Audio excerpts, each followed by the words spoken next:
경제와 정의를 다 잡는 KBS 홍사훈 기자. 경제 정보를 이렇게 재미있게 알려드리는 프로그램은 홍사훈의 경제쇼 플러스뿐입니다. 네, 경제와 정의를 다 잡는 홍반장, 저는 KBS 기자 홍사훈입니다. 주말에는 경제와 정의를 따따블로 잡는 홍사훈의 경제쇼 플러스 시작하겠습니다. 미국의 기준금리 인상 그리고 우크라이나 전쟁으로 국내외 증시가 지금 매우 출렁이고 있습니다. 대내외 변동성이 커진 지금 어떻게 대응해야 할지 오늘 좀 자세히 알아보겠습니다. 자, 김영익 서강대 경제대학원 교수 나오셨습니다. 안녕하세요. 예, 안녕하십니까. 그리고 오미크론을 이겨내고 슈퍼 항체 보유하게 된 오윤혜 씨도 나오셨습니다. 안녕하세요. 완전체 하니까 좀 좋긴 하네요. 더 네. 아름다워지셨어요. 감사합니다. 오미크론의 부작용인가요? 솔직하게 말하는 거. 네. 저도 지난주에 한번 걸려서 일주일간 격리됐었고, 네. 저는 사실 증상이 거의 없었는데, 네. 김 교수님도 작년 걸리셨었죠? 12월 달에 예. 델타요? 아니요, 그때 델타였습니다. 그러시구나. 그때- 땡거 걸리셨네. 예. 괜찮으셨어요? 목만 좀 아프고요. 그래요? 한 10일 동안 그냥 푹 쉬었습니다. 저희 다 슈퍼 항체를 보유하고 만났습니다. 세 사람 다 네. 그 바이러스 경험자 네. 뭉쳤습니다. 자, 김 교수님. 예. 어쨌든 지난해 하반기부터 우리 한국 포함해서 글로벌 주가가 하락할 것이다 그 전망 계속 내놓으셨잖아요. 예, 예. 반신반의하는 분들도 많이 있었습니다. 맞아요. 예. 정확히 맞추셨어요. 그 예언이라고 하니까 좀 이상하긴 하다. 네. 예언입니다. 근거가 뭐였습니까? 다시 한번 복기를 해보면. 기본적으로 두 가지였습니다. 예. 2008년 미국에서 글로벌 금융위기가 있었죠. 그다음에 2020년 코로나로 세계 경제가 위기를 겪었거든요. 예. 네. 위기를 극복하기 위해서 정부가 돈을 굉장히 많이 썼고요. 예. 그다음에 중앙은행 금리 0% 내리고 돈을 엄청 풀어버렸어요. 예. 네. 그러다 보니까 각 경제 주체 부채가 많이 늘어났고 예. 저는 모든 자산가의 거품이다. 음. 그런 말 드릴 정도로 자산가의 거품이 발생했거든요. 예. 네. 이 두 가지가 꺼질 것이다. 예. 그 꺼지는 계기가 뭐냐. 인플레이션으로 각국이 물가 상승 때문에 금리를 인상할 수밖에 없다. 예, 그리고 금리 인상하면은 시차적으로 경기가 둔화되면서 예. 이 두 가지 문제로 자산 가격이 떨어질 수밖에 없다. 예. 예, 그런 말씀을 드렸던 겁니다. 네. 지금 와서 보면은 그 굉장히 쉬운 이유였었는데 예. 그때 당시에 예측을 하신 게 그러니까 전문가라는 게 그래서 그쵸. 원래 전문가라는 거군요. 그러니까. 그러니까요. 근데 사실 네. 제가 증권회사 오래 다녔었습니다만은 부정적으로 이야기하면 좋아하시는 분들이 한 분도 없죠. 없습니다. 그렇죠. 그렇지. 그땐 네. 또 다 빨간불이 많았거든요. 저희 예. 주식이. 어, 지금은 다 죄다 파란색입니다. 증권사에서도 안 좋아하잖아요. 그런 얘기하면은. 예. 그래서 제가 2007년에도 미국에서 글로벌 금융위기가 온다. 네. 이렇게 전망했는데 좀 늦게 왔어요. 2008년에 와가지고 2007년 상반기에 주가가 많이 올라가지고 참 욕을 많이 얻어먹었어요. 예. 지금 주식 다 정리하셨나요, 교수님은 그러면은? 주식 가지고 있죠. 가지고 있습니까? 이제 사시는 겁니까? 아니 일부는 가지고 있습니다. 어. 예, 그런데 주식을 가지고 있으면서 어떻게 리스크 관리를 하냐면요. 예를 들어서 삼성전자 같은 거, 제가 KT 같은 이런 주식을 가지고 있거든요. 예. 네. 근데 삼성전자 주식이 떨어질 것이라고 생각했기 때문에 장기적으로 오르죠. 네. 그런데 그걸 리스크 관리하기 위해서 인버스 ETF라는 걸 삽니다. 인버스. 예, 아. 그래서 삼성전자를 100 가지고 있다면 인버스 ETF를 한 150 정도 사놓은 겁니다. 아. 인버스는 거꾸로 가는 겁니까? 예, 주가 지수가 떨어지면 올라가는 겁니까? 올라가는 거죠. 어. 그러면은 삼성전자가 떨어져도 인버스 ETF가 올라가니까 네. 이익을 보든지 손해는 안 보죠. 신기하네. 인버스라는 건 사실 그런데 일반 개인들도 많이 합니까? 많이 김 하시죠. 교수님 같은 전문가만 하는 거 아니에요? 아닙니다. 그래요? 예, 인버스를 많이 하시는데 예. 근데 주가라는 건 장기적으로 상승하기 때문에 예. 저는 돈을 벌기 위해서 인버스 하는 건 아니고요. 리스크 리스크 관리. 관리하기 위해서. 아. 그러니까 저는 항상 투자라는 것은 수익률하고 리스크의 적정한 조화라고 보고 있거든요. 예. 네. 예, 그런데 그동안 지난 1년 동안은 수익률보다는 리스크 관리하는 시기였었어요. 예. 그러니까 리스크 관리하기 위해서 인버스를 산 거죠. 음. 네, 축하드립니다. 그러면은 지금 그래서 어쨌든 돈을 워낙 많이 풀다 보니까 금융 불균형이라는 얘기가 계속 나오잖아요. 그중 우리 금융당국에서도 그걸 계속 경고하고 있고 예. 이 금융 불균형이 계속 지금 불균형이 심화되고 있는 추세입니까? 아니면 조금씩 좀 해소가 되고 있는 추세인지 조금씩 잘 모르겠거든요. 해소되고 있어요. 해소되고 있어요. 예. 이제 금융 불균형이라는 단어를 우리는 한국은행 금융위원회 이런 데서 많이 썼거든요. 예, 예. 뭐 금융 불균형이 뭐냐? 네. 부채, 특히 가계 부채가 너무 많이 늘어났다. 우리나라에서는요. 예. 그다음에 자산 가격, 집값이 너무 많이 올랐다. 예. 그래서 이런 금융 불균형을 해소하기 위해서 한국은행이 그동안 3차례 금리를 인상했고요. 네. 그다음에 금융위원회 같은 데서는 가계 대출을 계속 좀 규제했지 않습니까? 그렇죠. 예, 그러다 보니까 지금 주가는 좀 20% 이상 떨어졌고요. 예. 저는 집값도 지금 하락 추세로 전환되는 과정이라고 보고 있거든요. 예. 예, 그다음에 가계 부채 늘어나는 속도가 줄어들고 있어요. 뭐 예. 지금의 대출 규제를 워낙 하니까는 예. 늘어날 수가 없는 거죠. 그래서 그러니까. 최근 3개월 동안 보니까 가계 부채가 오히려 마이너스거든요. 예. 가계 대출 금액이 은행 가계 대출 금액이 그래서 금융 불균형이 조금은 해소되고 있는데 예. 네. 저는 주식은 많이 해소됐다고 생각하는데요. 주가는. 네. 예. 그런데 집값이나 집값은 예. 아직 시작 단계라고 보고 있습니다. 금융 불균형이 커지면 어떤 문제가 생기나요? 가계 부채가 늘어나니까요. 소비할 수가 없죠. 아, 시장 경제가 예. 위축된다. 이자 갚다 보니까. 예. 아. 예를 들어서 우리 가계가 원리금 상환 부담 비율이라고 그래가지고요. 흔히 DSR이라고 네, 그러는데 많이 들어봤어요. 이게 한 38% 정도 돼요. 예. 그러니까 쉽게 말씀드려서 제가 100만 원 번다면 우리 가구가 한 달 평균 수입 100만 원이라면 38만 원 정도를 원리금 상환하는데 써야 된다는 빚 거죠. 갚는데. 부채가 많으면 그게 더 올라가니까 네. 빚 갚는데 돈을 쓰다 보니까 소비를 할 수가 없죠. 못하죠. 예. 그리고 이제 자산가의 거품이 발생하면은 그거는 언제든지 분기가 되거든요. 예. 네. 뒤에 따라가서 사신 분들이 큰 피해를 보게 되는 거죠. 아. 그 DSR 얘기가 나오니까 예. 요즘 그런 논란이 좀 있었거든요. 예. 원리금을 같이 이제 상환을 하는 거잖아요. 예. 그러니까 옛날에는 이자만 계속 갚다가 예. 조금씩 갚다가 나중에 이제 원금은 나중에 예. 뭐 갚아 예. 집값 오르면 그거로 이제 갚든가 했는데 예. 지금은 원리금을 같이 갚게 돼 있잖아요. 예. 원금을 왜 갚게끔 의무를 두느냐? 이자만 갚게 하지. 어차피 원금이라는 거는 예. 나중에 그거 갚으려면은 말씀하신 대로 예. 소비를 줄여야 되니까 예. 그거 다 갚고 나면 또 그 대출을 얻을 수밖에 없는 상황이 되는데 그냥 이자만 갚게 하지 왜 원리금을 같이 갚게끔 의무적으로 이게 하느냐? 그 부분은 어떻습니까? 부채가 너무 빨리 가계 부채가 너무 빨리 늘어나기 때문이죠. 근데 사실 원금을 안 갚아도 된다고 하면은 예예. 그 갚을 이자만 갚으면 금액이 적지 않습니까? 그렇지. 예. 더 돈을 빌려가지고 예. 더 쓸 수가 네. 있죠. 예. 근데 가계 부채가 우리나라가 너무 빨리 늘어나거든. 사실 전 세계가 부채에서 성장했다고 말씀을 드렸는데요. 예. 우리나라도 부채에서 성장한 나라 중 대표 중 한 나라입니다. 그렇죠. 네. 예. 예를 들어서 97년 외환위기 때요. 예. 기업 부채가 GDP 대비 107%였어요. 네. 97년 외환위기 때 우리 윤혜 씨는 아주 어렸었을 것 같습니다만은 네. 97년 외환위기가 왜 왔느냐? 80년대 말에 3조 항으로 우리 경제가 86년, 88년에 연평균 12% 성장하거든요. 네. 예. 우와. 그러니까 경제가 굉장히 좋게 보이니까 우리 기업들이 돈을 많이 빌려 투자했어요. 아. 근데 90년대 들어가지고 돈을 많이 빌려가지고 생산 능력은 늘렸는데 물건이 안 팔리니까 기업이 부실해지고 아. 그 돈을 빌려 은행까지 부실해지면서 97년 외환위기를 겪으면서 정말 네. 우리가 뼈아픈 구조조정했거든요. 네. 그런데 지금 기업 부채가 GDP 대비 110%가 넘었어요. 외환위기 때 107%였는데. 어머.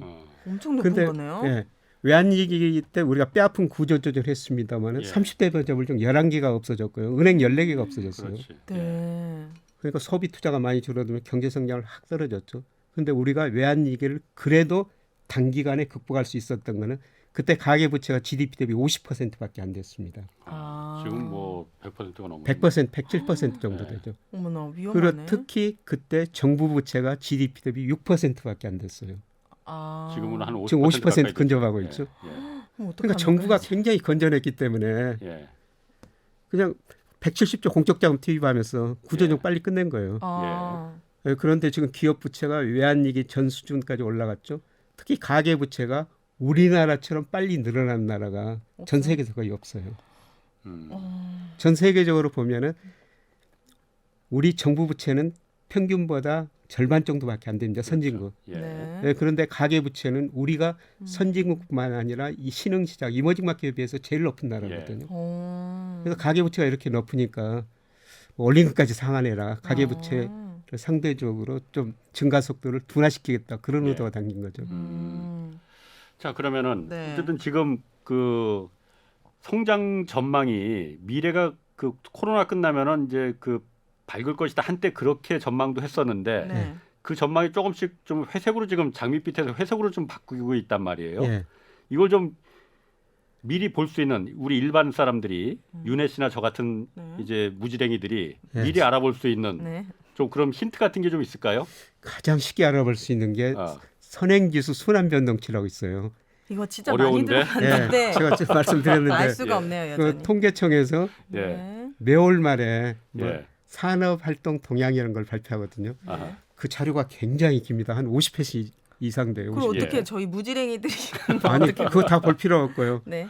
선행지수 순환 변동치 그림 하나만 보시면 됩니다. 어. 네. 그럼 뭐가 좋은 겁니까? 그 그림이 어떻게 됐을 때 좋은 겁니까? 올라가면 좋고요. 떨어지면 경기가 나빠진다는 겁니다. 아. 그런데 그게 작년 6월을 고점으로 올 1월까지 계속 떨어지고 있어요. 어.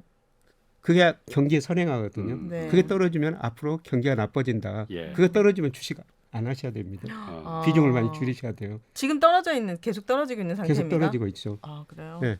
그리고 이제 조금 더 전문적인 것이 아. 있습니다만 장단기 금리 차예요. 네. 장기 금리하고 단기 금리. 네. 장기 금리가 단기보다 일반적으로는 높거든요.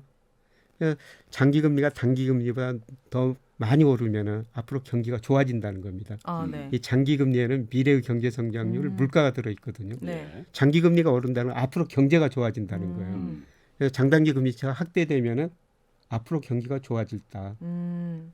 근데 그게 축소되면은 아. 앞으로 경기가 나빠진다. 어. 근데 그게 작년 5월을 고점으로 6월부터 축소되는 추세로 전환됐거든요. 예. 예. 그거 언제 반등하고 이런 거 그거는 알아나요? 예측을 해야 돼요. 아 예측. 그거 좀 네. 해주시면 안 됩니까? 그거는 모델로 예측해야 되죠. 모델. 그런데 제가 예측해 보면은 네. 5월부터 좀 반등을 합니다. 올해 5월이요? 예. 오. 이게 얼마 안 하락 남았다. 추세에서 일시적인 반등이 나오거든요. 예. 일시적인. 예, 그러면 주가도 오를 수가 있죠. 네. 예, 그래서 제가 4월까지는 어. 주식 좀 사십시오. 아. 4월까지는 4월부터 아니에요? 네, 4월부터요. 4월부터. 예. 4월부터. 그러니까 지금부터 꾸준히 좀 나눠서 사시라는 겁니다. 그러면 5월 되면 다시 팔아야 됩니까?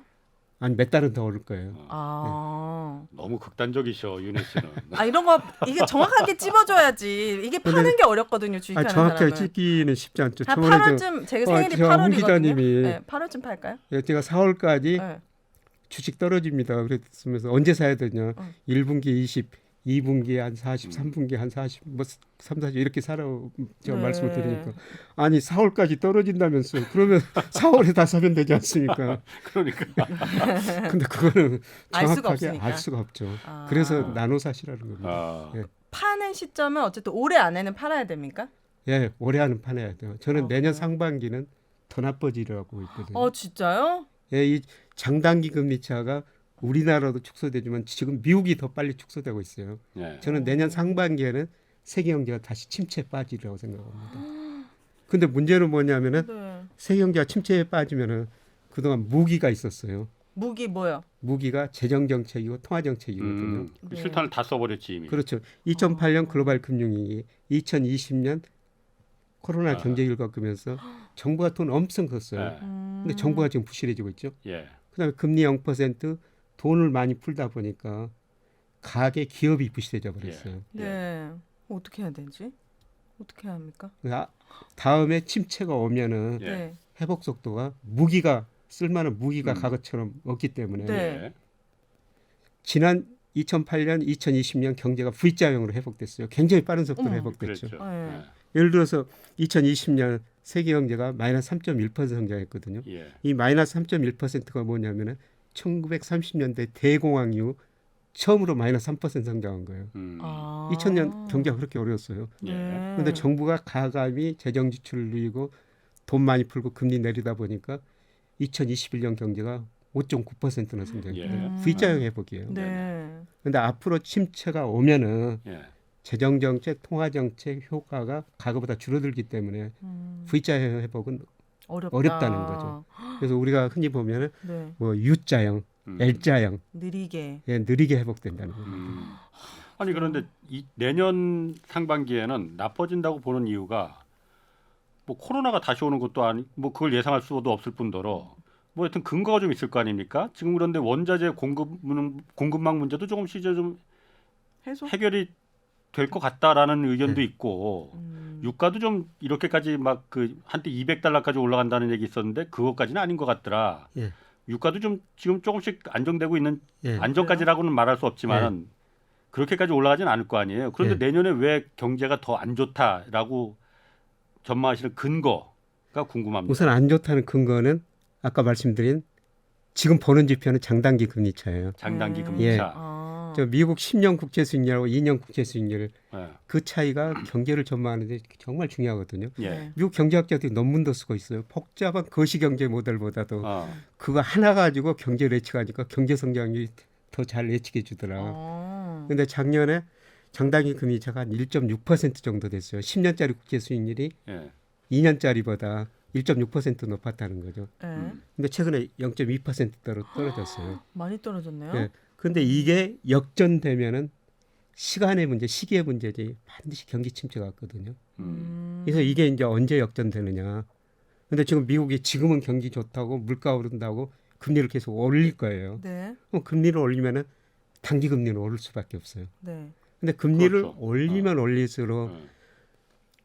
금리가 뭡니까? 우리 소비하고 연결시키면은 금리요? 소비를 참는 데 대한 대가예요. 예. 아. 금리가 낮으면 소비를 참는 대가가 낮으니까 제가 지금 돈을 써버리거든요. 그렇지. 금리가 올라가면은 은행에다 저축을 합니다. 예. 나중에 소비를 하거든요. 그렇죠. 아. 그래서 금리를 올리면은 소비가 줄어들 거라는 예. 거죠. 그럼 음. 경기도 침체에 예, 빠지고. 경기가 침체. 특히 미국 GDP 중에서 소비가 차지하는 비중이 무려 70%예요. 우리는 46%. 어. 미국보다는 우리가 훨씬 낮지만요. 예, 그리고 이제 또 한 가지 문제는 예, 제가 자산가에 거품이 발생했다. 우리나라는 주식에 많이 해소가 됐는데요. 미국은 제가 봐도 아직도 거품이 좀 심각합니다. 아 그래요? 주식 거품이. 예, 예. 뭐 GDP 대비 그 시가총액 흔히들 법비 지수라고 그러는데요. 네. 예, 미국 시가총액이 주식시장 시가총액 GDP에 비해서 얼마나 넘느냐. 이게 미국 전체 주식시장 시가총액을 기준으로 하면 1분기 거는 발표가 안 됐습니다. 작년 4분기 기준으로 하니까 334%예요. 이게 2000년 이후로 평균이 180%입니다. 예. 엄청 높네요. 평균보다 거의 2배 정도 높다는 거죠. 그렇네요. 예, 그리고 미국 가계 금융자산 중에서 주식 비중이 54%예요. 예. 우리 23% 정도 됩니다. 꽤 높네요. 미국은 뭐 워낙 일반 가게들이 주식을 많이 하니까. 예. 근데 54%가 얼마나 높은 수준이냐면요. 2000년 IT 거품 때 주가가 굉장히 많이 올랐었거든요. 네. 그때 48%였어요. 어. 그다음에 2008년 글로벌 금융위기 직전에도 네. 주가 많이 올랐었거든요. 네. 그때도 분기별로 하면 47%였어요. 근데 지금 54%. 음. 주가가 떨어지면은 미국 사람들이 가난해진 느낌이 들지. 느낌이 들죠. 그러네요. 그래서 소비를 줄일 안 수밖에 하겠네요. 없어요. 그래서 최근에 주가가 떨어지니까 미국 그 미시간 대학에서 소비자 심리 지수라는 걸 발표하거든요. 네. 이게 10년 만에 최저치를 기록했어요. 오히려 2020년 코로나 위기 때 그때 정말 나빴었는데 그때보다 지금 소비 심리가 더 나쁩니다. 아 그래요. 김 교수님, 그 엊그제 이제 경제쇼에서도 이제 장단기 금리차 얘기를 좀 해주셨는데 네. 지금 조금 더 자세한 얘기는 이제 엊그제 걸 목요일 날 걸 한번 좀 보시면은 예, 자세히 예. 좀 그 왜 그런 건지는 이해하실 수 있을 것 같은데 네. 제가 그때도 좀 궁금한 게 네. 장기 국채 금리가 결정하는 것도 그렇고 단기 금리는 뭐 정부가 그러니까 정하는 거예요. 그렇죠. 중앙은행이 정하지 예. 않습니까? 예. 미국에 이번에 올린 것처럼. 예. 근데 장기 금리라는 거는 시장에서 정하는 거잖아요. 시장에서 결정하는 거죠. 사람들이 마음이 예. 아 이거 국채 이거 사도 괜찮을까? 괜찮을 것 같아. 그럼 너도 나도 사면 이제 국채 가격이 올라가는 거고 예.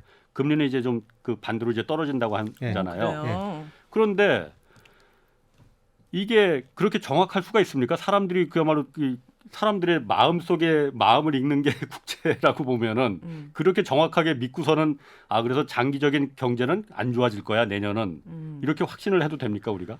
네, 저는 저 채권 시장이 굉장히 똑똑하다고 생각하거든요. 채권 시장이 중앙은행보다 훨씬 더 똑똑하다고 생각합니다. 중앙은행 총재나 예. 중앙은행 금리를 결정하는 위원들보다도. 예. 그러니까 국채 수익률이 먼저 오르면은 우리나라도 미국 연준도 뒤따라 기준금리를 올리는 거예요. 예.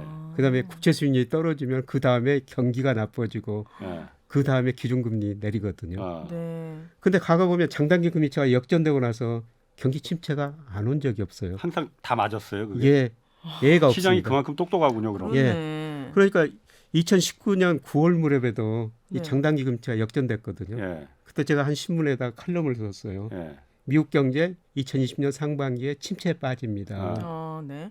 그 신문사에서 네. 이렇게 미국 경제 좋은데 못 실어주겠다는 거예요. 그래서 알아서 하십시오. 오. 나중에 실어주더라 한참 지나고 나서. 그래요. 근데 우연히 코로나가 가지고 침체에 빠졌습니다만은 제가 그렇게 예상하면은 어렵다고 예상하면은 네. 사실 예생적인 사건이 거기에 들어가 있습니다.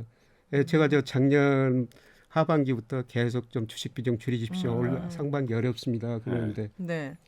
또 저 러시아가 우크라이나 침공을 그러네. 해서 이런 거 예생적인 사건이 채권 시장 이런 경제 변수에 저는 미리서 반영하고 있지 않느냐. 아니 그 국채나 이런 게 코로나나 전쟁을 예측하지는 못할 것 같은데. 그치. 못하는데요. 예. 네. 지나고 보면 그랬다는 겁니다. 너무 신기하다. 저는 요즘 그래서 제가 내년에 네. 또 궁금해요. 뭐가 또 또 터질 것 같아. 내년에 또 뭐가 터질까. 그래서 제일 궁금한 게 네. 지금 남아 있는 게 네, 뭐가 있습니까? 대만이죠. 대만 문제. 중국이 대만에 예. 그거 터지면 정말 심각합니다. 그게 그런 그것도, 일이 안 벌어져야 되는데 아니 그것도 저희 삶에 영향을 줍니까? 당연히 더 큰 영향을 주죠. 더 뭐 그렇죠. 당연합니까? 우리 바로 옆인데. 바로 옆인데요. 대만은. 그런 거 무슨 상관입니까? 아니 좀 설명해 주시면 안 돼요? 왜 중국이 대만을 만약에 흡수하면은 우리한테 어떤 영향이 오는데요? 우선 우리가 중국으로 25% 응. 수출을 하고요. 네. 아마 미국이 중국 규제를 많이 할 겁니다. 러시아처럼 규제를 못 하더라고요. 그래서 무역 거래 같은 게 많이 이축될 수밖에 없어요. 네, 그리고 네. 대만에서 만약 그런 문제가 터지면은 이건 아주 가상적인 이야기인데요. 네. 우리나라도 외국인들이 굉장히 불안하게 볼 겁니다. 당연히 그렇죠. 우리나라 주식 채권 많이 팔고 나갈 거예요. 예. 그래요. 그러면 환율이 폭등하고 심각한 문제가 발생할 수 있죠. 이거는 제가 전혀 일어나지 말아야 될 일인데요. 그렇네요. 이러면 안 되겠다. 가끔 그 외신 같은 데 보면은 네. 그런 문제가 다루고 있거든요. 영국의 파이낸셜 타임즈 같은 데 보면은 네. 그 시진핑이라는 사람이 등소평 같은 역사적으로 중국 역사에 기록되기 위해서는 대만을 통일해야 된다. 이런 생각을 굳건하게 갖고 있다는 겁니다. 그 파이낸셜 타임즈 같은데 그런 저는 기사를 그런 보면. 뉴스를 봐도 우리한테 무슨 상관이 있을까 이렇게 생각했는데 큰 영향이 있군요. 그거는 우크라이나하고는 비교가 안 비교가 안 됩니다. 우리한테 직접 동아시아에서는 정말 매우 큰 변수가 될 가능성이 크죠. 경제적인 문제뿐만이 아니고 네. 정치적인 문제, 사회 정치적으로, 문제, 모든 그래요? 문제까지. 그게 이제 지정학적 리스크라고 네. 그러죠. 자, 그러면은 네. 그런 일은 안 일어날 것입니다. 네, 안 일어나야죠. 전 타이완을 아주 좋아합니다. 네. 10년 만기 국채와 2년 만기 단기 국채가 아까 예. 말씀하시기를 한 1.6% 포인트 정도까지 작년 차이가 그게, 났다가 지금 0.2%까지 줄어들었다는 거잖아요. 예. 그럼 당연히 앞으로 경기 침체가 예상되는 거네요. 그거로만 딱 보면은. 지금까지는 경제 성장 둔화. 예. 근데 이게 역전되면 이제 경기 침체라는 거죠. 역전될 수도 있는 겁니까, 그러면? 그렇죠. 지금 미국이 이번 오히려 장기 국채 금리가 더 낮아질 수도 있다 이거죠. 미국이 단기적으로 금리를 인상하면 단기 금리는 오를 수밖에 없고요. 네. 금리를 인상하면 시차를 두고 소비 투자가 줄어드니까 앞으로 경제 성장이 떨어지니까 이제 우리가 저는 미국 연준이 뭐 하느냐 그걸 안 봐도 된다고 생각해요. 시장이 저는 연준보다 훨씬 똑똑하다고 생각하고 그럼 있거든요. 장단기 금리 채권을 장기 금리가 떨어지면은 떨어지면 우리 시장도 그것뿐만이 아니고 지금 러시아 우크라이나 사태가 좀 뭐 어떻게 될지 모르겠지만은 이것 때문에 원자재 가격이 뭐 석유는 조금 좀 진정이 되고 있다고는 하던데 원자재 가격이 하여튼 전반적으로 계속 올라갈 수밖에 없는 상황이잖아요. 이거는 어떤 그 영향을 줄 수가 있는 겁니까? 당연히 좋지 않겠죠, 당연히. 저는 원자재 가격이 조만간 떨어지리라고 보고 있고요. 원유도. 근데 당장은 안 좋죠. 지금 전 세계 경제가 아까 부채 문제, 자산가의 거품 문제, 그걸 인플레이션이 터뜨렸고 경기 둔화가 터뜨릴 것이다. 이런 말씀을 했습니다만 원자재 가격이 오르면은 기업의 생산 비용이 올라가거든요. 그렇죠. 인플레가 올 수밖에 없어요. 그렇죠. 인플레를 더 가속화시킬 수밖에 없죠. 물건값을 올려야 되니까. 그리고 유가가 오르면 우리 소비가 줄어들 수밖에 없습니다. 그렇지 않아도 경기가 둔화되는데 러시아가 우크라이나를 침공하면서 원유, 원자재 가격이 오르면서 물가 상승, 경기 침체를 더 가속화시킬 거라는 예. 거죠. 예, 그래서 뭐 15, 16일 미국 FMC 우리나라 같으면 뭐 통화정책 방향 결정 회의, 예. 금융통화위원회 그런 것인데요. 네. 거기 저 발표문 보면은 그런 이야기가 있어요. 러시아 우크라이나 침공이 무슨 일이 벌어질지 매우 불확실하다. 네. 그런데 하나 확실한 거는 물가 상승 압력을 높이고 경제 활동을 둔화시킬 것이다. 아. 그렇지 않아도 지금 물가 상승 압력 높고 경기가 둔화되는 시점인데 예. 이런 사건이 터져가지고 그걸 더 빨리 가속 물가를 더 올려버리고 경기 둔화를 더 빨리 시킬 거라는 거죠. 그런데 제가 원자재 가격이 그러니까. 떨어질 거라고 믿는 거는 왜? 경기가 둔화됩니다. 경기가 둔화하면 원자재 둔화, 수요가 둔화돼요. 수요가 줄어드니까 예. 구리도 안 쓸 거고 니켈도 안 쓸 거고. 그래서 유가가 배럴당 130달러까지 올라갔을 때 네. 예. 일부 신명 경제신문 머릿기사 보니까 200달러 올라간다. 예. 이런 이제 애국계 기간 전망 이전이라고 예, 써졌더라고요. 있었어요. 네. 저는 그날요 예. 네. 원유 인버스 ETF를 샀어요. 역시 전문가시네. 아주 그러니까 우리가 다르게 한번 생각해봐야 된다는 거죠. 떨어진다는 거에 것인 거죠. 그렇죠. 어. 근데 그게 130달러까지 떨어졌다가 뭐 최근에 이제 100달러 아래로 100달러 아래로 떨어졌지 않습니까? 네. 근데 왜 200달러까지 오른다는 그걸 보고 왜 인버스를 사신 거예요? 유가가 떨어진다는 거니까. 유가가 떨어지면은 그 상품 ETF는 가격이 올라가거든요. 근데 제가 국제 유가를 볼 때 우리 주가를 봅니다. 왜요? 우리 주가가 국제 유가에 선행하거든요. 우리 주가가 유가에 선행한다고요? 예, 우리 코스피가. 그래요? 왜 그러냐면요. 우리 GDP 국내 총생산 중 수출이 차지하는 비중이 작년 기준 44%예요. 네. 그러면 세계 경제 좋으면은 우리 수출이 수출 늘어나고 많아지고. 경제 성장을 올라가고 네. 기업 이익 늘어나고 주가 올라가는 거예요. 예. 네. 우리 수출 늘어날 때 세계 경제가 좋으니까 원유 수도 늘어나고 유가도 오르거든요. 예. 근데 우리 주가가 많이 떨어졌어요. 네. 고점에서 20% 이상 떨어졌거든요. 예. 우리 주가가 떨어진다는 것은 주식시장 앞으로 수출이 안 될 것 같다. 예. 수출이 안 된다는 건 세계 경제 나빠진다는 거죠. 예. 네. 세계 경제 나빠지면 원유 수요가 둔화돼 가지고 유가도 떨어지죠. 예. 그래서 우리 주가를 보면은 국제 유가에 선행해요. 음. 저는 그것 보고 유가 못 오른다. 일시적이다. 예. 그런 물론 식으로. 우크라이나 사태가 뭐 최악의 상으로 예를 들어 가지고 러시아가 나토 국가 한 나라를 공격했다. 네. 그럼요. 이렇게 되면 심각한 문제가 발생할 수 있으면서 다시 급등할 수가 있죠. 그러더라도 일시적인 상승이라고 저는 보고 전 있습니다. 진짜 제가 많이 몰라서 그러는데 저희가 러시아에서 석유를 수입하는 게 아니잖아요. 예. 근데 왜 휘발유 가격이 오릅니까? 전쟁을 하는데? 그 내가 말해도 되나? 예, 말씀하십시오. 아니 제가 너무 저희는 중동에서 수입하잖아요. 같은 무지랭이끼리. 네.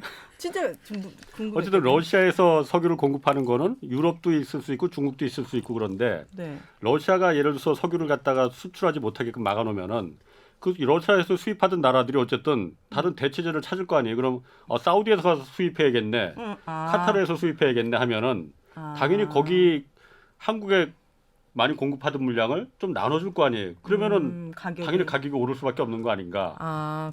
그겁니까? 네, 정확히 설명. 아주 같은 쉽게 무지랭이라도 우리 설명을 좀 차이가 진짜 있네요. 다르네. 역시.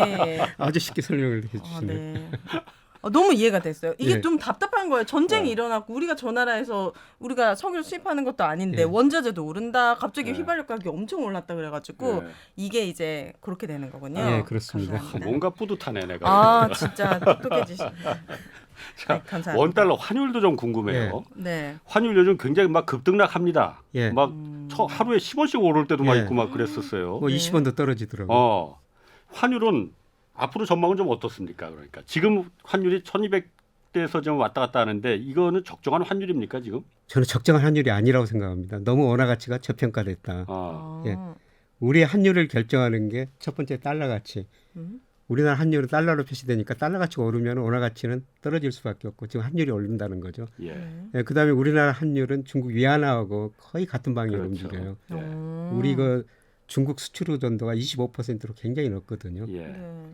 예, 그다음에 우리나라 경상수지가 흑자난다는 거는 우리 수출 기업들이 해외에서 돈을 수출해 벌어가지고 그걸 원화로 바꾸니까요. 네. 뭐 경상수지 흑자나면은 원화 가치가 오를 수밖에 없고요.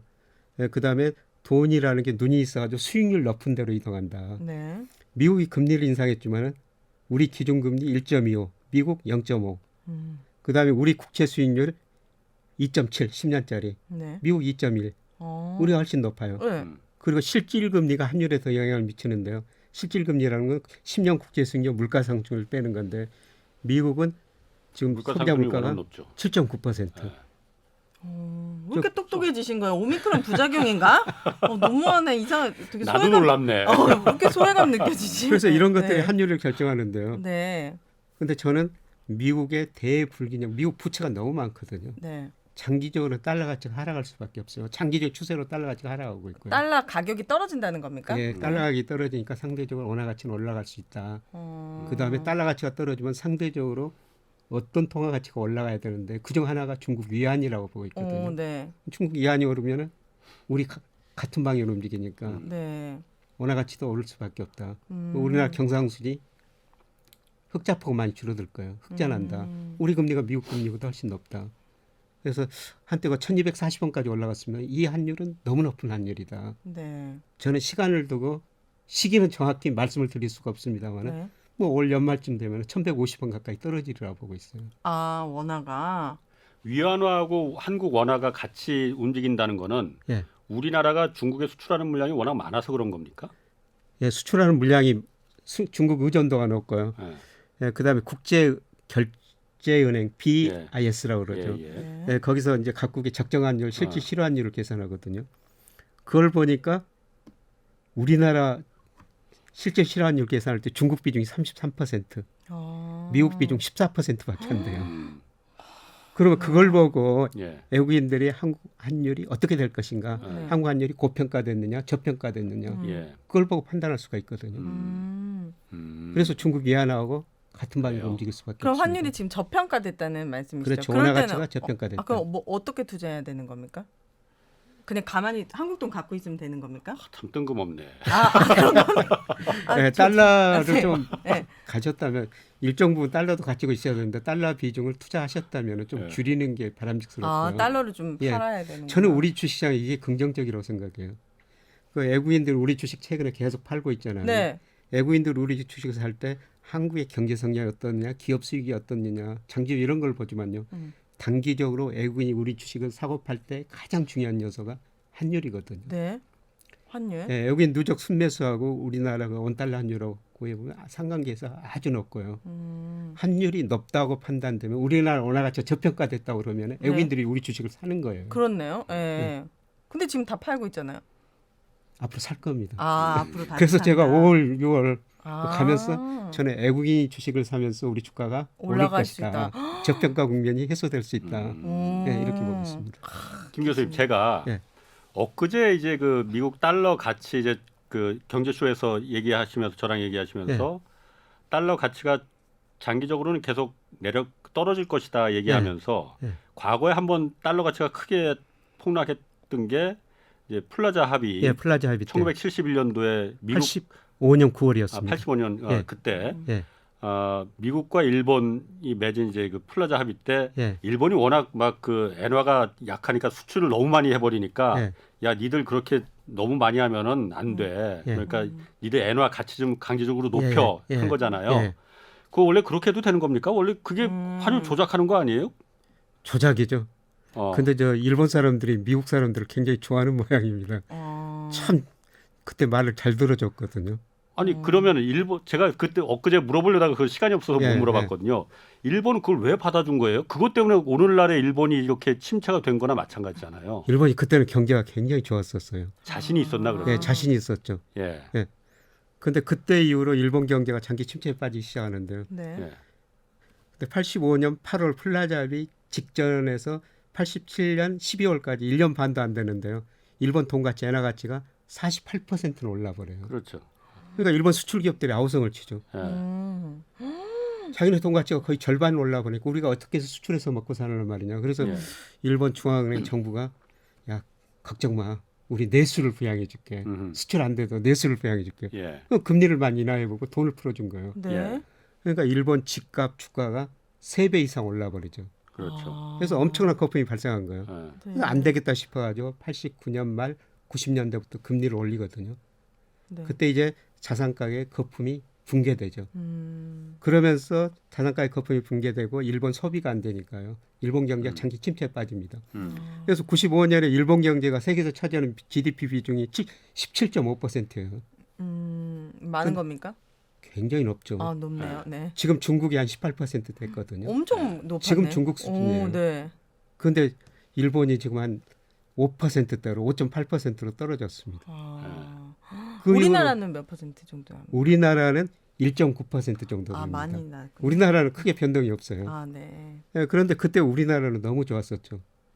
왜요? 우리 수출 기업들 미국 시장, 세계 시장에서 일본 그렇죠. 기업하고 경쟁해야 네. 되는데요. 아. 그렇죠. 일본 돈 가치가 오르니까 네. 우리 돈 가치는 일본 엔화에 비해서 한 74%로 떨어져 버려요. 우리 삼성전자, 포스코, 현대차 우리 상품 가격이 미국 사람들한테 굉장히 싸져 버린 거죠. 그렇네. 가성비가 좋아진 거지. 그렇죠. 예. 그래서 그때 우리 수출이 엄청 잘 되면서요. 86년, 88년에 예, 그때 전 세계적으로 미국이 저유가로 유도했고 저금리 유도됐거든요. 저유가, 저금리, 저달러 즉 엔강세로 예. 우리 경제가 86년, 88년에 연평균 12%로 성장합니다. 단군 이래 최대 호황이라고 그랬죠.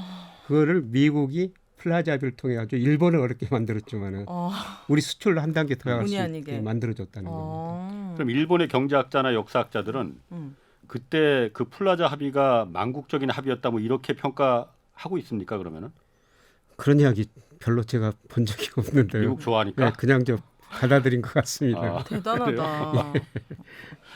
그러면 안 될 것 같아요. 네. 네. 자, 그러면 지금 환율 얘기 조금만 더 해보면은 미국 금리 계속 올리고 기준금리 예, 이번에 올렸고 앞으로도 계속 올릴 거라는 거잖아요. 예, 올리면 환율은 어떻게 됩니까 이거? 환율하고도 연관이 있어요? 그렇죠. 아까 돈이라는 게 눈이 있어 수익률 높은 대로 이동하는. 그렇지. 네. 예, 예를 들어 미국 금리가 우리 금리보다 높으면은 예, 우리 시장에서 돈이 빠져나가죠. 미국 시장으로 가죠. 예, 예. 예. 근데 미국이 과연 금리를 얼마나 올릴 것인가? 아, 그 FOMC 점도표라고 보는데 위원들이 적정 금리가 몇 퍼센트다 이 점을 찍거든요. 네. 그러니까 평균이 보니까 올해 한 1.9% 정도 돼요. 예, 근데 지금 0.25에서 0.5% 사이인데요. 그거를 한 1.9%까지 앞으로 FOMC가 올해 6번 남았어요. 1.9% 가려면은 네. 할 때마다 금리를 올려야겠네요. 인상하겠다는 거죠. 근데 과연 금리를 그렇게 올릴 것인가? 제가 보기에는 4분기 가면 못 올릴 것 같습니다. 왜요? 왜냐하면 미국 경제가 나빠지기 때문에. 아. 그래서 통화정책 미 연준의 통화정책 목표가 물가 안정이고 고용 극대화거든요. 그렇죠. 네. 예. 물가는 목표로 세운 2%보다는 높을 거예요. 그러니까 작년에 물가를 12월 달에 올해 2.6% 상승할 것이다 그랬는데 이번에 4.3%로 많이 올려놨거든요. 근데 물가 때문에 금리를 올리기는 해야 되는데요. 이 경기가 둔화되거든요. 예. 네. 그래서 저는 뭐 아마 4분기 가가지고는 미국이 금리를 못 올릴 거라고 보고 있습니다. 1.9%까지는 못 올릴 거라는 예. 말씀이시죠? 그리고 우리나라는 뭐 한 차례 정도 올릴 가능성이 있어요. 지금 1.25%인데 뭐 아마 4월 뭐 가면서 한 차례 1.5%까지 올릴 수는 있거든요. 네. 근데 우리나라도 경기가 지금 둔화되고 있어요. 네. 하반기 가면 우리나라도 미국도 금리 예. 못 올리는데 음. 미국이 1.5%까지 저는 못 올릴 거라는 거죠. 그러면 우리 금리가 미국 금리보다 더 높기 때문에 네. 예. 돈이 빠져나갈 이유가 별로 없다. 근데 최근에 보면 주식시장에서는 돈이 많이 작년에도 많이 빠져가지고 올 2월달도 많이 빠져나가는데요. 네. 채권 시장은 엄청난 돈이 들어오고 있어요. 지금요? 예, 네. 작년에도 많이 들어왔고 한 원래 60. 주식이 빠지면 채권으로 옮겨가기 마련이잖아요. 예. 그래서 여긴 자금들이 우리 채권 시장으로 많이 들어오고 있거든요. 네. 예, 그만큼 우리나라 국가 신뢰도, 높다. 예, 신뢰도가 한국 정부 부채가 아직 GDP 대비 낮으니까요. 음. 우리 정부가 뭐 빚 못 갚지는 않는다는 것이죠. 예. 아니 그 주식 시장에서 예. 그 빠진 외국인들이 아까 말씀하신 대로 한 2달 동안 엄청나게 지금 외국인들이 팔아요. 예. 팔았잖아요. 네. 팔았죠. 그게 그럼 다 채권으로 다 들어간 건 아니겠죠? 물론 그러니까 채권으로 들어온 돈이 주식으로 빠져나간 돈보다 더 많습니다. 더 많아요. 예. 아, 그래요? 전체적으로 돈이 들어오고 있는 거예요. 그러면은 채권으로 들어간다는 건 한국을 그만큼 높게 평가해서 망할 염려 없을 것 같아 저 나라는. 그러니까 저 나라에 투자하는 게 우리가 수익률이 좋을 것 같아라고 해서 하는 건 이해가 가는데 예. 주식시장에서는 왜 빠지는 거예요? 망할 것 같지 않은데 한국이. 주식시장은 이제 기업 수익이 앞으로 좀 증가세가 둔화될 것이다. 그리고 한국 주가가 그동안 고평가됐다. 근데 앞으로 이제 저평가 국면에 들었으니까 앞으로는 들어올 것이다. 제가 이런 말씀을 드렸는데요. 그런데 채권 시장으로 왜 들어오냐면은 예. 사실 저는 우리나라가 거의 선진국 수준이라고 보고 있거든요. 예. 그런데 우리나라 국채 수익률이 2.10년짜리가 2.78%예요. 예. 아, 높은 겁니까? 이렇게 높은 나라 없어요. 아, 그래요. 미국, 호주가 높지만 2% 초반이고 음. 뭐 독일 같은 데는 마이너스 갔다 약간 플러스고 아, 그래요. 뭐 일본 0.1%밖에 안 되죠. 그럼 매력 있네요, 진짜. 매력 있죠. 2.7, 그러니까 8%. 외국인들이 한국 채권을 계속 사는 거죠. 근데 왜 나는 안 사고 있을까? 채권 한 좀 번도 채권을 사야겠다는 생각을 한 적이 없거든요. 채권 좀 사세요. 그럼 채권도 그런 그 주식 그런 거랑 똑같이 거래할 수 있는 겁니까? 예, 근데 채권은 조금 더 공부를 해야 되기 때문에 좀 매매가 좀 쉽지 않고요. 아, 직접 가야 됩니까? 아니요, 사이버로도 어딘가. 해결할 수가 있는데. 근데 아, 교수님한테. 아, 저도 채권은 좀 또 복잡하고 그러니까 아, 그냥 증권사 랩 상품에다 맡겨버렸어요. 아 맡겨서. 예, 그러면 투자하는 채권 방- 전문가들이 알아서? 운용을 해주거든요. 예, 그런데 최근까지 보니까 상당히 수익률이 높더라고요. 아, 그래요. 예. 외국인 자금이 어쨌든 증시에서 빠져서 채권으로 옮겨간다. 그 뭐 윗돌 빼서 아랫돌 된다라고는 말도 있지만은 예, 채권으로 옮겨가면은 예, 증시에서는 어쨌든 간에 많이 빠져나간 거잖아요. 예. 그리고 어쨌든 일반인들이 윤혜 씨나 저희 같은 일반인들이야 사실 채권보다는 어려운 채권보다는 예. 네. 공부 좀 덜 해도 되는 주식시장에 많이 투자하는 그 경향이 예. 많잖아요. 예. 그렇죠. 외국인들 자금이 어쨌든 빠져나간다는 거는 안 좋은 거 아니에요? 주식시장 입장에서는. 그렇죠. 근데 외국인이 왜 아. 빠져나가느냐? 예. 그거는 사실 우리나라 주가가 2020년에 31%를 올라버렸거든요. 네.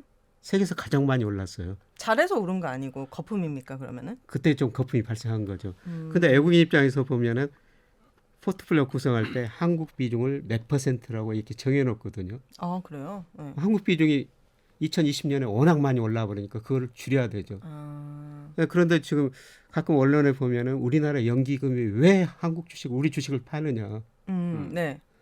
그것도 연기금이 운용 계획을 짜거든요. 한국 주식 비중을 전체 운용 자산의 몇 퍼센트, 예를 들어서 국민연금이 한 현재 한 17% 정도 가지고 있습니다만은 그렇게 정해놔요. 네. 근데 한국 주식이 많이 올라 버리면은 비중이 늘어나 버리는 거죠. 그럼 비중을 줄이기 위해서 축소할 수밖에 없습니다. 그걸 꼭 지켜야 되는 이유가 뭡니까? 그걸요. 펀드 매니저 입장에서는 네. 그 비중 높았는데 네. 안 팔아가지고 떨어지면 그렇지. 욕을 얻어 먹게 되거든요. 아, 어쨌든 물론 수익을 제가- 실현하기 위해서 예, 수익을 더 실현하고. 예, 그런데 지금 저 한국 주가가 상대적으로 좀 많이 떨어지고 있어요. 네. 작년하고 지금 올해 들어가지고 그러니까 비중이 낮아졌을 거예요. 그렇죠. 그러면 이제 사야 다시 되죠. 또 산다. 예. 그래서 저는 앞으로 하반기로 갈수록 환율도 떨어졌고 이미 그 비중도 낮아졌을 것이다. 네. 예, 그래서 외국인들이 올 하반기는 주식 살 것이다. 그렇게 보고 있는 거죠. 하반기에 우리나라 주식을 살 거라고요? 예. 어, 그게 이제 빠르면은 뭐 5월이 될 수도 있고 6월이 될 예, 수도 있고. 6월이 될 수도 있고요. 근데 내년에는 침체된다 했잖아요. 예. 경기가. 그러면 또 이제 또 팝니까? 팔죠. 예. 그러니까 외국인이라도 계속 이제 뭐 사고 팔고 하는 게 아니고요. 아까 말씀하시길 올해 안에 5월쯤에 4월에부터 사서 올해 안에 팔라고 하셨잖아요. 금방 또 까먹으셨네. 네, 어렵네요, 정말 여러분. 아니 네. 또 한 가지 그 변수 호재라고 해야 될까? 그 MSCI 선진국 지수에 지금 예. 관찰 대상국에 6월부터 들어간다고 하잖아요. 예. 우리나라가 예. 뭐 들어갈지 안 들어갈지 모르지만은 예. 그 MSCI라고 네. 뭐라고 해야 되나? 그러니까 큰 그 모건 스탠리에서 만든 그 세계적인 주식 그 지수가 있대요. 예, 거기에 예, 예. 우리나라가 아직까지는 개발도상국 신흥시장, 예. 그 바구니에 들어가 있었는데 네. 이게 선진국으로 우리나라가 옮겨갈 가능성이 크대. 예. 그러면은 노는 물이 커지니까 여기 그야말로 그 외국의 자본들이 들어올 수 많이 있다. 들어올 수 있다. 어. 그러면은 그건 굉장히 큰 호재가 되는 거잖아요. 예. 그게 6월이니까. 예. 그런데 될 가능성이 지금 높을 것 같아요. 지금 분위기로 보면은. 그 진짜요? 가능성이 점차 높아지고 있는데요. 예. 네. 예, 그거는 저 외환시장 예. 예, 그게 그 완전히 규제 없애라. 그리고 그리고 24시간 개방해라. 24시간 개방해라. 예. 뭐 그것만 되면은 계속 그 전에 그 대선 후보들이 정책 토론할 때 예. MS 시장 선진국 시장에 가입시키겠다. 예. 서로 그 경쟁적으로 이런 이야기를 했지 않습니까? 예, 예. 네. 예, 그래서 저는 해도 된다고 생각하거든요. 아, 우리나라는 24시간 거래를 못 하고 예, 있나요? 예. 못하죠. 우리나라만? 선진국 다른 거의 다 나라는- 하고 있죠. 아, 예. 24시간 거래하나요? 예, 예. 근데 그것만 되면은 뭐 선진국 지수에 편입될 겁니다. 그러면 뭐 추정에 따르지만 외국인 자금이 한 60억 달러, 100억 달러 정도 들어올 수 있다. 네. 이런 전망들이 나오거든요. 그럼 주가도 굉장히 그 한 단계 지수도 오르죠. 오르는 예, 거 아니에요? 한 단계 오르죠. 그럼 그거는 이미 그럼 지금 반영이 안 돼 있겠죠. 그러니까 그렇죠. 아직은? 지금은 반영이 안 돼 있죠. 그러니까 이렇게 주가가 떨어지는 거겠지. 예, 예. 그게 이제 반영되면은 뭐 제가 적정 주가 2,900이라는데 네. 2,900도 넘고 뭐 3,000까지도 갈 수가 있죠. 그래서 4월 그 기회설의 근거 중에 하나도 그것도 들어가는 겁니까 그러면은? 저는 저평가됐다. 그리고 선행 KBS 지수가 1에서 근거설이라니. 일시적으로 오른다. 예. 그리고 환율이 너무 저평가되기 때문에 외국인 주식을 살 거다. 음. 그래서 적정 수준까지 올라갈 거다. 음. 근데 절대 추세적인 상승은 지금 아닙니다. 그러니까요. 경기가 둔화되니까. 네. 예. 저평가됐던 게 적정 수준까지 올라가는 과정이다.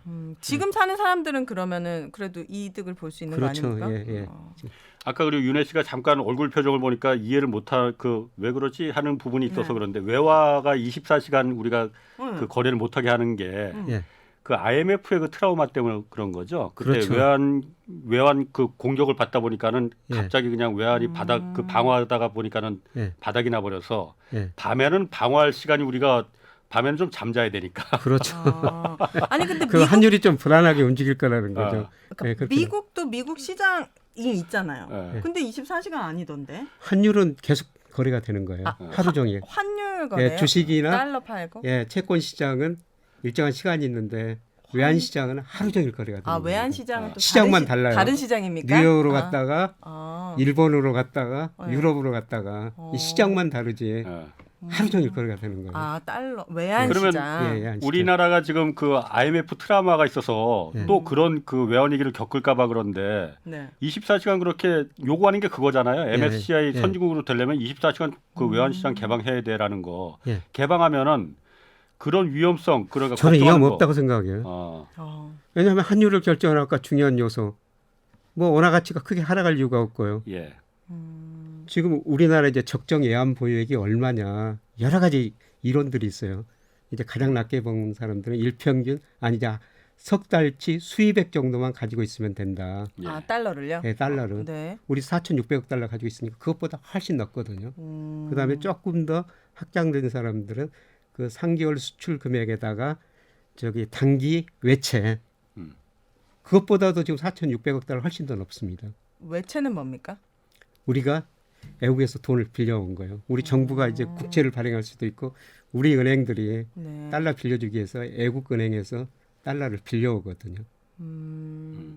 이건 몰라도 되는 거죠, 저는. 몰라도 사는데 지장 없잖아요. 근데 그게 네. 단기로 빌리나 장기로 빌리나. 아, 근데 우리가 97년 외환위기 겪은 거는 우리 금융회사들이 단기로 빌렸어요. 네. 어, 단기로 빌리고 한국 경제가 그렇지. 나쁘다 그러니까 외국인들이 다 예. 빼나가니까 장기로 빌리면은 빨리 빼나갈 수가 없죠. 근데 단기로 빌리니까 그놈이 외환이 거의 고갈되면서 그때 외환위기 겪은 거죠. 그랬군요. 네, 그런데 지금 단기로 빌린 돈이 비중이 한 20% 좀 넘습니다. 저 이것도 굉장히 무식한 질문인데 우리나라의 외환 보유액이 네. 왜 중요합니까? 만약에 이게 많이 없으면은 우리나라 원화도 있잖아요. 원화 달러로 바꾸면 안 되는 겁니까? 그 미국이? 자신감 좋았어. 너무 무식한. 외환 아니, 보유액이 왜 중요합니까? 그저 외국인들이 우리나라 주식시장에서 빠져나가면은 환율이 많이 오르거든요. 외환 보유액이 있으면은 네. 그 돈 가지고 달러 팔아가지고 원화를 살 수가 있는 거예요. 환율을 안정시킬 방어를 수 할 수 있다는 있잖아 거죠. 그러니까. 방어할 수가 환율을. 있다는 거죠. 하다못해 윤혜 씨가 외국을 여행을 가려고 해도 달러 바꿔야죠. 달러 바꿔야 되는데 갑자기 한 1,200원이 든 게 5,000원 달라고 해봐. 그러면은 야 뭐 이런 나라가 다 있어. 내가 엊그제만 해도 1,200원이었는데 지금 5,000원이는 게 말이 돼? 이런 상황을 안 만들어야 되는 게 국가가 할 일이잖아요. 네. 그러려면 충분한 외환을 보유했다가 네. 누군가가 의도적으로 막 한국을 공격하기 위해서 외환 금융시장을 공격하기 위해서 네. 이 달러를 달러를 빼가면은 예. 빼내갈 수도 있는 예, 거거든요. 예. 그때 이제 국가가 방어를 해야 되는 거지. 그러려면 실탄이 있어야 되는 거죠. 예. 알겠습니다. 네. 홍 기자님이 쉽게 잘 설명해 진짜 주시네요. 이 세계 경제가 다 연결돼 있는 다 연결되는 유기적으로. 거죠. 너무 신기하네요. 자, 그러면은 그 미국 주식 시장은 사실 한국 막 중국 아시아 그 주식 시장 막 떨어질 때도 미국은 좋았단 말이에요. 미국 혼자 좋았단 말이에요. 요즘 분위기는 어떻습니까? 저기 세계에서 제일 많이 떨어지는 주가 지수를 보면요. 올해 예. 들어가지고 러시아 주가가 제일 많이 떨어지고 아, 러시아는 이제 당연히 9월의 그건 중심입니다. 그렇겠고. 네, 그래서. 그다음에 많이 떨어진 주가 지수가 나스닥이에요. 나스닥이 예. 미국 나스닥. 미국 나스닥 지수 기술주. 네. 어. 그만큼 미국 주가가 많이 올랐다는 것이죠. 그동안 많이 올랐었다. 네. 그래서 나스닥 지수는 뭐 성장주라 해가지고 너무 가대평가돼 있었어요. 그런데 그 금리가 오르니까요. 지금 미국 사람들이 왜 주식을 덜 사냐면은 미국의 배당 수익률이 S&P 500 기준으로 배당 수익률이 1.4%거든요. 네. 주식 쓰면 배당을 한 1.4% 받는다는 것이죠. 네. 근데 아주 장기 평균이 80년대 보니까 4.3%예요. 뭐가요? 배당 수익률이. 굉장히 떨어졌네. 너무 그렇죠. 낮은데? 평균이 4.3%. 미국 주식은 그래도 배당을 많이 준다고 알고 있었는데. 주가가 분모에 있는 주가가 너무 많이 올라 버렸다는 거죠. 그러니까 그러면 지금 예를 들어서 국채 수익률이 미국 10년 국채 2.1%거든요. 네. 근데 주식 사면 배당 1.4% 받는데 안 국채 하지. 사면은 2.1% 받으니까 국채 사야겠네. 국채 사야 되죠. 예. 그러니까 주가가 충분히 떨어져 가지고 배당 수익률이 4% 넘으면은 다시 그때 주식을 사는 거죠. 예. 근데 지금 주가가 미국 주가가 너무 많이 올랐기 때문에 여전히. 그 배당 수익률이 그렇게 낮아진 거예요. 그럼 미국 주가는 어느 정도 떨어졌을 때 거품이 좀 떨어졌다고 생각하시나요, 교수님은? 그거는 저희가 S&P 500 기준으로 네. 한 20%는 더 떨어져야 됩니다. 지금보다? 예. 그래서 지금 S&P 500 뭐 지수가 한 4,300 정도 움직이는데요. 네. 예, 제가 저 미국 산업 생산, 소매 판매, 뭐 고용 이런 대표적인 경제 지표를 해보니까 3,800 정도가 적정 주가가 나오거든요. 그때부터 떨어질 사도 때는 되는 겁니까? 그 밑으로도 떨어질 수가 있다는 거죠. 그래요. S&P가 20% 이상 떨어지려면 미국 망할 것 같은데요. 가뜩이나 주식 갖고 있는 미국인들 많은데 그렇게까지 떨어져야 된다고 하면은 과거에도 그렇게 떨어진 경우가 많습니다. 특히 그래도, 우리가 최근 10년만 봤기 때문에 미국 주가는 계속 오른다고 그러는데요. 예. 그런데 미국 주가가 2000년 IT 거품이 붕괴되면서 네. 제자리 오기까지 11년이 걸렸어요. 계속 떨어졌습니까? 왔다 갔다 떨어졌다 좀 올랐다가 다시 떨어지고 그 좋은 마이크로소프트 이런 회사도요. 제자리 오기까지 10년이 걸렸었어요. 그러니까 지난 10년만 봐가지고 우리가 미국 주가 오른 것만 봐가지고 미국 주가는 오른다 그러는데 그 이전 10년은 계속 제자리 걸음했거든요. 그때는 우리 주가, 중국 주가가 훨씬 더 많이 올랐어요. 자, 좀 이제 거의 뭐 시간이 다 돼서 마지막으로 좀 벌써 다 됐네.